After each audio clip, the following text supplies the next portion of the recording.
Eh bien, je suis professeur de relations internationales, de sciences politiques et de relations internationales à Sciences Po, Paris.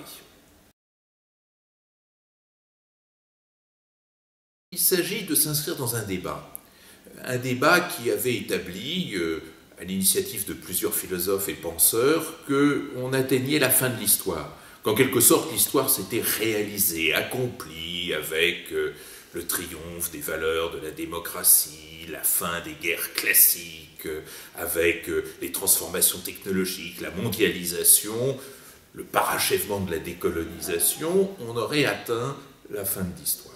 Et ceux qui disent ça, d'ailleurs, de manière assez étrange, le disent presque avec nostalgie et regret, comme si les guerres du bon vieux temps leur manquaient. Je voudrais, d'une part, établir que ce raisonnement est faux, et c'est pourquoi je parle d'une histoire qui commence, et montrer justement que cette histoire qui commence nous présente un panorama de la vie internationale et mondiale considérablement plus riche que celui que nous avons appris dans nos manuels.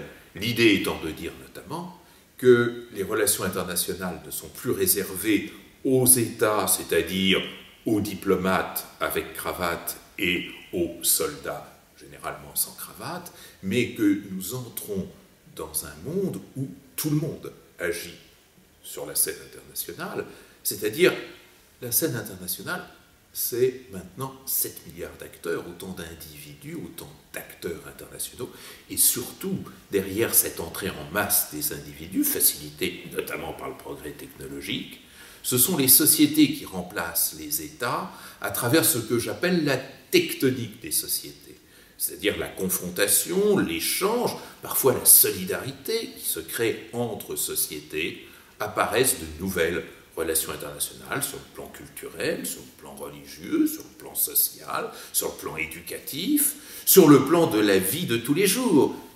Faites le bilan de vos activités quotidiennes. Demandez-vous chaque jour combien d'actes internationaux vous avez accomplis. Et vous serez surpris de constater que vous en avez accompli plus de 100 par jour.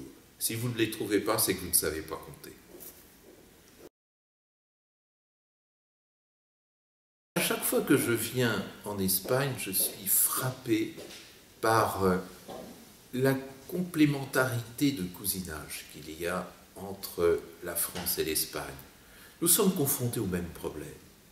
Nous sommes marqués par la même histoire, par les mêmes idéaux. Nous avons, à travers notre production artistique, la même richesse.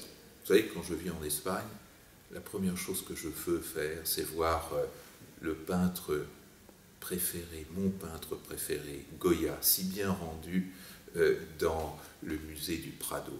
Et Goya qui m'intéresse beaucoup parce qu'il exprime dans la peinture un sens critique que j'aime retrouver dans les sciences sociales et que je ne trouve pas dans les autres peintures. C'est vous dire à quel point il y a une connivence, une complicité, un cousinage, mais hélas, les mêmes problèmes, les mêmes difficultés.